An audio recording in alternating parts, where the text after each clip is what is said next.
Hello dear students, a very warm welcome again on Adda 247 class 9th and 10th। भाई इस video में हम क्या पढ़ेंगे? सर इस वीडियो में क्लास 9th की मैथमेटिक्स का फर्स्ट चैप्टर जिसका इंट्रोडक्शन वीडियो ऑलरेडी आ चुका है, आप उसको जरूर देखिए और फिर वापस आइए 1.1 exercise from your NCERT books. भाई इसको समझेंगे, हर एक क्वेश्चन को डील करेंगे and we will kill each and every question. बहुत अच्छे तरीके से मजा आने वाला है, right? So this video is based on भैया exercise 1.1 from your NCERT books for class 9 CBSE. भाई हमने हमारे लेक्चर नंबर 1 में इंट्रोडक्शन में ये जान रखा है कि रेशनल नंबर्स क्या होते हैं। अगर तुमने वो वीडियो नहीं देखा है ना तो भाई जाकर जरूर देख लेना, बहुत इंपॉर्टेंट है वो वीडियो, राइट? तो सर क्लास 9 का ये जो चैप्टर है बहुत आसान है, बहुत ही इजी लगेगा। बने रहो, पेन कॉपी हाथ में लेकर बैठो, बिकॉज अगर तुम नोट्स नहीं बनाओगे, तुम लिखोगे नहीं तो मैथ्स नहीं सीख पाओगे। तो विदाउट वेस्टिंग एनी टाइम भाई क्वेश्चन नंबर 1 देख लेते हैं इस एक्सरसाइज का।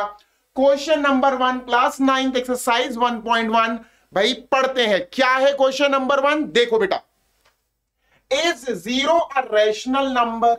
क्या जीरो रैशनल नंबर है? सर इसका आंसर ऑलरेडी फर्स्ट वीडियो में, इंट्रोडक्शन वीडियो में समझा चुके हैं।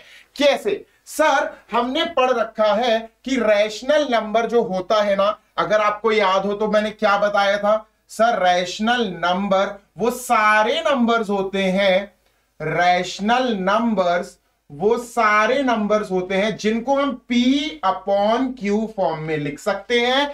P एंड Q इंटीजर्स होने चाहिए और Q 0 के बराबर नहीं होना चाहिए। ध्यान रखना इस चीज का, वीडियो देखोगे और अच्छे से समझ में आएगा, ठीक है? तो सर ये बोल रहे हैं जीरो रैशनल नंबर है क्या? भाई है, बिल्कुल है। देखो जीरो को तुम कैसे लिख सकते हो? Zero can also be written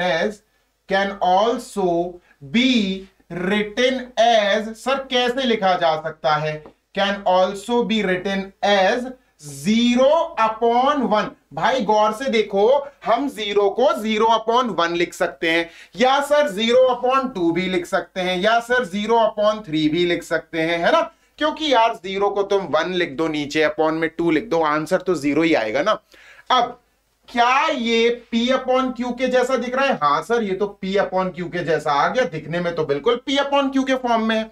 क्या इसका Q 0 तो नहीं है? हाँ सर इसका Q 0 नहीं है। गौर से देखो भाई, हो तो गई बात खत्म। अगर तुमने किसी नंबर को P अपॉन Q जैसा लिख दिया और P और Q दोनों इंटीजर्स हैं, भाई देखो दोनों इंटीजर्स हैं, ये भी इंटीजर ये भी इंटीजर, और नीचे वाला नंबर 0 नहीं होना चाहिए। कहां है यार 0? देखो नहीं है 0, तो 0 can also be written as 0 upon 1, 0 upon 2, 0 upon 3। भाई जैसा लिखना है लिखो, जो कि P अपॉन Q का फॉर्म है। P अपॉन Q का फॉर्म है तो रैशनल फॉर्म है। P और Q दोनों इंटीजर्स हैं, नीचे वाला नंबर 0 नहीं है, बात खत्म हो गई है ना। 0 can also be written as 0 upon 1, which is in the form of P upon Q, where P and Q are both integers और Q 0 नहीं है। Hence, we can say that hence 0 is a rational number। क्या हुआ भैया? 0 is a rational number। Rational number के लिए video पुरानी पिछली वाली वीडियो देख लो, लास्ट वीडियो, और अच्छे से क्लियर हो जाएगा सर, ठीक है? तो सर ये क्वेश्चन हमने किल कर दिया, 0 रैशनल है बच्चा, ठीक है? सर क्वेश्चन नंबर 2 पे चलते हैं विदाउट वेस्टिंग एनी टाइम।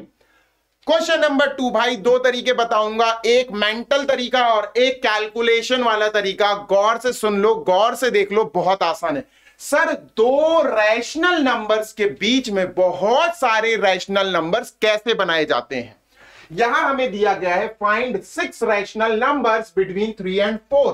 पहले तुम एक मेंटल एबिलिटी वाला सिस्टम समझा दूं कि तुम इसको मेंटली कर लोगे, है ना, माइंड में कर लोगे। कैसे? मेंटल तरीका, मेंटल माइंड मैपिंग कर सकते हो तुम इसकी। कैसे? सर एक तो अपना 3 हो गया, एक अपना 4 हो गया। सर क्या मैं इसको अपॉन 1 करके लिख सकता हूं? हाँ बच्चा बिल्कुल बेटा, 3 अपॉन 1, 4 अपॉन 1 हो गया। सर 3 और 4 के बीच में वैसे तो कोई नंबर नहीं आता, लेकिन सर बहुत सारे नंबर्स आते हैं, पता करेंगे अपन कैसे। सर क्या मैं इसका इंटू 10 इंटू 10 लिख सकता हूं? हाँ भाई लिख सकते हो, तुमने तो इसको इक्विवेलेंट फ्रैक्शन में चेंज कर रहे हो तुम, इंटू 10 इंटू 10 इंटू 100 इंटू 100, ये छोटी क्लास में सीख रखा है तुमने। सर अब जो 3 है ना सर, उसकी शक्ल बदल गई है, 3 अभी भी, बस उसकी शक्ल बदल गई सर, उसकी शक्ल हो गई 30/10। अच्छा सेम कांड इसके साथ करो भैया, इंटू 10, बस ध्यान ये रखना कि सर डिनोमिनेटर दोनों के सेम होने चाहिए। तो भैया 4 इज नाउ 4/10 सर, दोनों के डिनोमिनेटर अभी मैच कर रहे हैं। तो 30/10, 40/10, भाई गौर से देखो डिनोमिनेटर सेम है ना। हाँ अब जरूरी नहीं है तुम 10 का मल्टीप्लाई करो, तुम 20 का भी कर सकते हो, तुम 100 का भी कर सकते हो, ठीक है सर। अब भाई तुम्हें जो मैचिंग देनी है ना, जो मैच कराना, तुम्हें 30 और 40, 30 और 40 को मैच कराना है। भाई इनके बीच में बहुत सारे नंबर्स होते हैं ना, 31, 32, 33, 34 होते हैं कि नहीं? तो यस सर आ गया समझ में। भाई इनके बीच में जितने भी नंबर्स हो लिख दो। देखो सर 31/10, भैया अपॉन 10 वाली वैरायटी है ये। 32 होता है सर इनके बीच में (10), सर 33 होता है इनके बीच में (10), सर 34 भी होता है (10). भाई (10) वाली फैमिली है, भूलना मत, ठीक है। 35/10, 36/10। तो मेरे प्यारे हमें 6 निकालने थे, 6 रैशनल नंबर्स निकाल चुके हैं। जरूरी नहीं कि तुम यही वाले लिखो, तुम लिख देना 37/10, 38/10, 39/10। तुम्हारी इच्छा है, बस तुम्हें बनाना सीखना है, डिनोमिनेटर सेम रखना, ठीक है। बात समझ आई? ये तो था माइंड में ही हो सकता है बच्चों, ये दिमाग में ही कर सकते हो, तुम ओरल आंसर बोल सकते हो। एक कैलकुलेशन बेस्ड तरीका है दो रैशनल के बीच में बहुत सारे रैशनल नंबर्स बनाने का। क्या तरीका है? कैलकुलेटेबल तरीका, जिसको कैलकुलेशन बेस्ड मेथड भी तुम बोल सकते हो। क्या सर? सर गौर से देखना बेटा, दो नंबर्स हैं 3 and 4, ठीक है सर। तुम्हें इनके बीच में 6 नंबर्स चाहिए। गौर से देखियो बेटा, 3, dash, dash, dash, dash, dash, dash. कितने होगा भैया? 1 2 3 4 5 6, कॉमा, यार ये हटाना पड़ेगी लाइन, रुकना बेटा, इरेज कर दूं इसको। और अपन अब चलते हैं डैश, 4, ठीक है। तो भैया ये हो गया अपना सिस्टम कि सर हमें 6 ब्लैंक फिल करना है। भाई बहुत आसान, बहुत आसान, बहुत आसान। भाई दोनों का मीन निकाल लो, दोनों का एवरेज निकाल लो, बात खत्म। कैसे सर? सर 3 और 4 का मीन निकालते हैं। ओरल देख रहा, ये कैलकुलेशन 3 + 4, भाई मीन कैसे निकलता? दोनों को ऐड करो, डिवाइड बाय 2 मार दो, दोनों को ऐड करो, डिवाइड बाय 2 मार दो। सर हमने मीन निकाल लिया, मीन मतलब होता है एवरेज, एवरेज निकाल लिया। सर कितना आया? सर आया 7/2। भाई ये 7/2 कहीं भी रख दे, किसी भी ब्लैंक में रख दे, तेरी इच्छा है। सर 7/2 यहां रख दिया, यहां रख दिया, जरूरी नहीं यहां रख दो, यहां रख दो, यहां तुम्हें जहां रखने तुम वहां रख दो, तुम्हारी मर्जी, ठीक है। अब सर ये कैसे, इनको कैसे निकाले? बहुत आसान भाई, अब इन दोनों का मीन निकाल ले, अब इन दोनों का मीन निकाल ले, जो भी आंसर है इन दोनों में कहीं भी रख दियो, तेरी इच्छा, ठीक है। सर कैसे मीन निकालेंगे? सर 3 + 7/2, ठीक है, 3 + 7/2। सर क्या आएगा? 3 2 6, 6 6 12 और 1 13/2। तो सर ये मल्टीप्लाई चला जाएगा, ये आया सर 13/4। भाई इन दोनों के बीच में कहीं भी रख दे 13/4, जो तेरा आंसर आया सर ये आया 13/4। तो ये कैलकुलेशन वाला जो सिस्टम है, ये मीन मेथड होता है, कैलकुलेटेबल मेथड होता है बच्चों, दो रेशनल के बीच में रेशनल निकालने का तरीका, ठीक है। अब सर जैसे ये निकालना है, तो भाई अब तुम इन दोनों का मीन निकाल दो, इन दोनों का एवरेज निकाल दो। कैसे सर? कैसे? देखो सर पहले इरेज कर ले, ये जरा इसको इरेज कर दूं मैं, ठीक है। सारा कुछ बेटा बहुत आसान है, कॉन्सेप्ट्स को समझो, कॉन्सेप्ट्स को रटो नहीं। सर ये जो 3 है ना, ये 3 और 13/4, सर इनको ऐड करो, और सर डिवाइड बाय 2 कर दो। यही तो मीन है, यही तो एवरेज है, यही तो रेशनल देगा इन दोनों के बीच में। भैया करते हैं। सर क्या आएगा? सर 4 3 12 12 12 24 25/4/2, है ना, ये 2 यहां चला जाएगा, मल्टीप्लाई तो 8, 25/8 भैया यहां लग दो। जिनका तुम मीन निकाल रहे हो उनके बीच में रख देना, कहीं भी बीच में रख देना, किसी भी ब्लॉक में रख देना भाई। ये आ गया 25/4, 2 = 8 है बेटा, ये 8 है, ठीक है, 25/8। बात समझ आई? ऐसे ये कैसे निकलेगा भाई, इन दोनों के बीच में मीन निकाल लेना, यहां कहीं भी पुट कर देना, ठीक है, फिर इन दोनों के बीच में मीन निकाल लेना। तो ये कैलकुलेशन वाला प्रोसेस भी तुम्हें आना चाहिए। कैसे होता है बच्चा? सर इसमें हम दो नंबर्स का मीन निकालते, जो भी आंसर आता बीच में कहीं भी रख दो। सर फिर उस नंबर का जो मीन निकाला था उसका और एक नंबर, इन दोनों का मीन निकालो, कहीं भी रख दो, इन दोनों का मीन निकालो, कहीं भी रख दो, बस ऐसे फिलिंग हो जाएगी। लेकिन ये थोड़ा सा टाइम कंज्यूमिंग प्रोसेस होता है, तो आप इस वाले प्रोसेस पे ज्यादा ध्यान रखना। ये हमारे सारे आंसर्स हैं और ये तो आंसर्स आते ही जा रहे हैं, ठीक है। आई होप तुम्हें समझ में आ रही होंगी बातें, ठीक है। चलो moving on to question number 3 sir.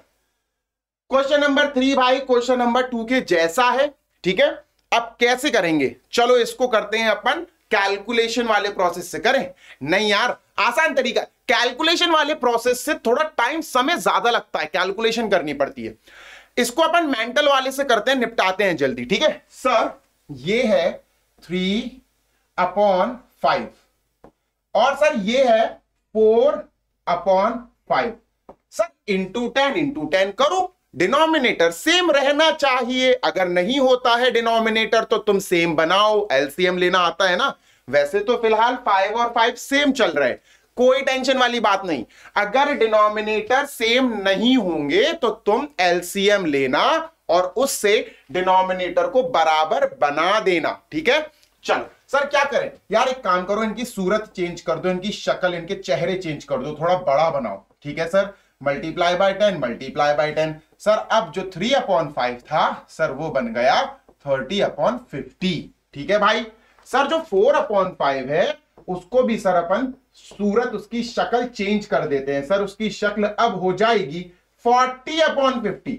अब सर 4/5 नहीं रहा, वो बड़ा हो गया है, 40/50 बन गया। क्या डिनोमिनेटर सेम है? हाँ सर डिनोमिनेटर सेम है, कंडीशन बिल्कुल सही चल रही है। अब हम किसको टारगेट बनाएंगे बच्चों? हम टारगेट बनाएंगे 30 और 40 को। सर हमारे टारगेट्स आर 30 और 40। इनके बीच में 9 नंबर्स आते हैं, बेसिक नंबर्स जो नेचुरल नंबर्स हैं। क्लियर 9 नंबर आ रहे हैं। हमें कितने चाहिए सर? 5। कोई भी 5 चुन ले उसमें से और लिख दे आंसर। चलो भैया आंसर्स क्या होने वाले हैं? सर हमारे आंसर्स जो होंगे कोई भी 5 रैशनल नंबर।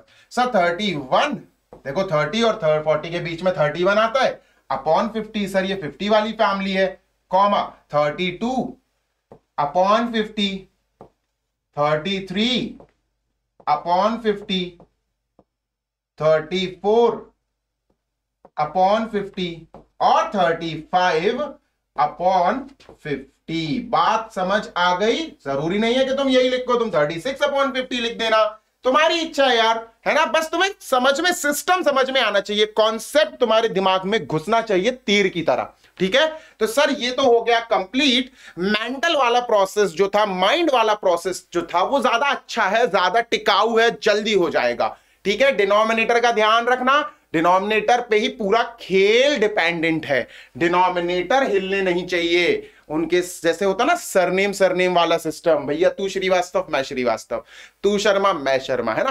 तो ऐसी चीज है कि भैया तू भी अपॉन 50 वाला, मैं भी अपॉन 50 वाला। चल अब आ जाते हैं हम दोनों के बीच में कौन से नंबर्स हैं, वो सारे आंसर्स हो जाएंगे। तो चलिए सर क्वेश्चन नंबर 4 पे चलते हैं। एक्सरसाइज 1.1 का क्वेश्चन नंबर भैया 4 देख लेते हैं।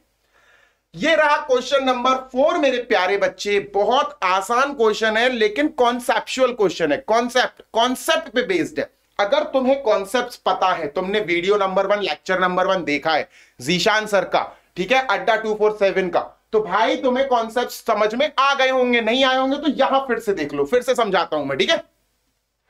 Every natural number is a whole number. भैया जरूरी है क्या? जरूरी है क्या? देखो सर नेचुरल नंबर्स जो होते हैं वो होते हैं 1 2 3 ...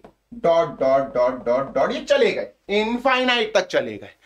होल नंबर्स जो होते हैं सर जी वो होते हैं 0, फिर 1 2 3 डॉट डॉट डॉट डॉट, ये भी इनफाइनाइट तक चला गया। ठीक है, गौर से सुनना, गौर से सुनना। होल नंबर के अंदर सारे नेचुरल नंबर समा गए, होल नंबर के अंदर सारे नेचुरल नंबर समा गए।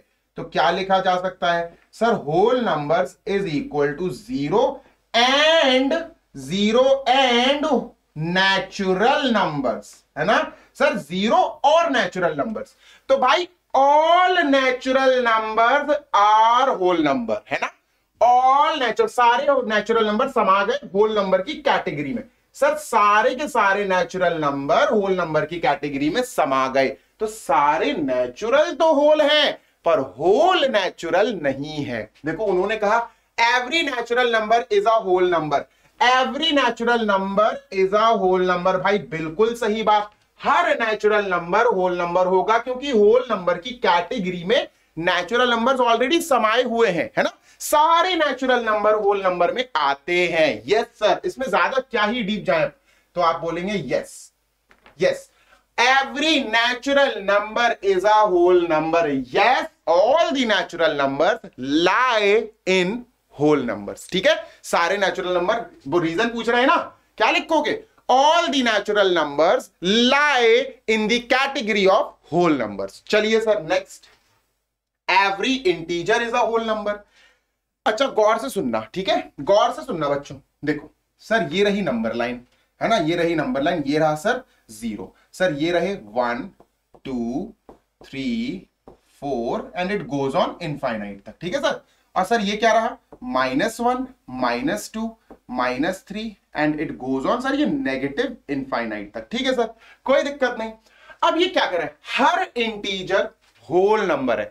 यार सुन, गौर से सुनना सर, इतना पार्ट और ये आगे चले जाओ, ये तो सर होल नंबर है सर, ये तो होल नंबर्स है। ठीक है, ये तो होल नंबर्स है सर। 0 के बाद आप पूरे आगे चले जाओ, 0 के बाद आप आगे चले जाओ पॉजिटिव, ये तो होल नंबर है। यार पीछे वाले नंबरों को तुम होल बोल सकते हो क्या? नहीं बोल सकते हो, बिल्कुल नहीं बोल सकते हो, वो तो इंटीजर्स है, वो तो नेगेटिव नंबर्स है ना। Whole numbers are not negative numbers, याद रखियो इस चीज को। एवरी इंटीजर, हर इंटीजर होल नंबर है। क्या ये वाले इंटीजर भी होल नंबर है? नहीं है सर, बिल्कुल नहीं है। Every integer is not a whole number. Sir हर इंटीजर होल नंबर हो ही नहीं सकता। Whole numbers are 0 and positive वाले इंटीजर्स, है ना। होल नंबर भैया 0 होता है और पॉजिटिव वाले इंटीजर्स होते। वो बोल रहे हर इंटीजर एक होल नंबर है। ना भाई ना, ये गलत है। हर इंटीजर होल नहीं होता है। हर इंटीजर में भाई वो नेगेटिव की भी बात कर रहे हैं। नेगेटिव कहां से भैया हो जाएंगे यार? होल होल होते ही नहीं है ना। सो दिस इज बच्चों टोटली फॉल्स। ट्रू फॉल्स है ना, इस पे फॉल्स लिख दे भाई। ठीक है, ये हो गया फॉल्स, ये हो गया भाई ट्रू। यस नहीं, ट्रू लिखना है। ठीक है सर, इसमें रीजन क्या लिखेंगे मैं बता दे रहा हूं, सर बताएंगे। रीजन लिखना, every integer is not a whole number because negative integers are not called as whole numbers. ठीक है, negative integers are not called as whole numbers. Negative integers whole numbers नहीं होते हैं। ठीक है, ओके सर। थर्ड वाला, sir third वाला देखते हैं। ये हो गया भैया अपना सेकेंड, ये हो गया भैया अपना फर्स्ट। अब अपन देखते हैं थर्ड। चलो क्या है सर इसमें? Every rational number is a whole number. भाई हर रैशनल होल है। गलत, गलत बात। कैसे सर? देखो यार, रैशनल क्या होता है? रैशनल होता क्या है सर? रैशनल होता है एक ऐसा नंबर जो P/Q में लिखा जाए। ठीक है, रैशनल नंबर। देखना भाई, देखो मैंने एक रैशनल नंबर लिखा 5, तो 5 को मैं 5/1 लिख सकता हूं। हाँ, क्या ये होल है? हाँ सर ये तो होल है। सर ये तो होल है। सर ये तो होल नंबर है। 5 होल है, बिल्कुल होल नंबर है। अच्छा, क्या मैं -5 को रैशनल मान सकता हूं? हाँ सर, -5 भी रैशनल है, कोई दिक्कत नहीं। -5/1, क्या ये होल है? -5 क्या ये होल है? अभी बड़ापन ने नेगेटिव वाले नंबर्स होल नहीं होते हैं। All rational numbers are not whole numbers. सारे रैशनल होल नहीं हो सकते। क्यों नहीं हो सकते सर? कुछ रैशनल तो होल हो जाएंगे। कुछ रैशनल, जैसे सर आप -8 ले लें, है ना, 8/1 लिख सकते हो। सर आप 7 ले लें, भाई रैशनल भी है 7/1 और होल भी है। सर आप 0/1 ले लें, 0 होल नंबर भी है, रैशनल भी है। लेकिन नेगेटिव वाले अगर मैंने रैशनल नंबर्स ले लिए तो, जैसे सर -2/4, भाई -2/4 होल होता है क्या? -1/5 होल होता है क्या? 5/3 होल होता है क्या? रैशनल तो है 5/3, लेकिन होल नहीं है। होल प्यारे नंबर्स होते हैं भाई, 0 1 2 3 साबुत। होल साबुत नंबर, होल उसका नाम ही पता चल रहा, साबुत। साबुत का मतलब होता पूरा, है ना। तो सर पूरे वाली नंबर्स, होल का मतलब भाई जैसे मैंने कहा 3 पिज्जा, तो वो होल हो गए, मतलब पूरे पूरे 3 पिज्जा। अब मैं कहूं 3.5 पिज्जा, भाई होल नहीं है वो, it is not a whole number, है ना। वो रैशनल हो जाएगा 3.5, 3.5 एक रैशनल हो जाएगा पर होल नहीं होगा। समझो बात को, दिमाग से सोचोगे, खेल कर दोगे। Every rational number is a whole number. No बाबा नो, नहीं है सर ये, ठीक है, ये फॉल्स है। बात समझ आ रही है, यस और नो? भाई अगर आपको समझ आ रहा है तो भाई जरूर कमेंट करना और अपने दोस्तों के साथ शेयर करना, ठीक है। ओके भाई, मजा आ रहा होगा तो भाई, बहुत अच्छे से मजा आ रहा होगा, समझ आई हो तो भैया लाइक सब्सक्राइब कमेंट शेयर जरूर कर देना। अड्डा की फैमिली तुम्हारे लिए तुम्हारे लिए हमेशा मदद के लिए रहेगी भाई। सारे चैप्टर्स आएंगे, सारे कॉन्सेप्ट्स आएंगे एनसीईआरटी के मैथ्स के। Don't worry, Zeeshan sir is with you भाई, लगे रहो, पढ़ाई करते रहो। We will meet in next session, in next lecture for the very same chapter. Till then दुआ में याद रखना, बाय।